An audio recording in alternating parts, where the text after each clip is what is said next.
రామ్ గోపాల్ వర్మకి ఫోన్ల మీద ఫోన్లు చేస్తున్నారట వైఎస్ఆర్ కాంగ్రెస్ పార్టీ అభిమానులు.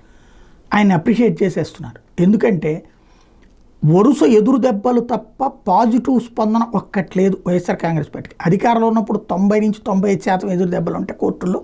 ప్రతిపక్షంలోకి వచ్చాక 100కి 100% అవుతుంది.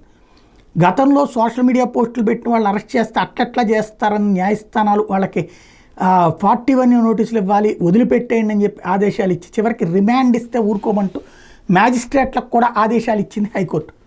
అట్లాంటిది ఇవాళ రివర్సు. ఎందుకు అరెస్ట్ చేయట్లేదు, ఎందుకు చేయకూడదు అంటూ రిమాండ్ల మీద రిమాండ్లు విధిస్తున్నారు. హైకోర్టులో వచ్చేటప్పటికి ఎక్కడ ఏ ఊరట లభించటం లేదు.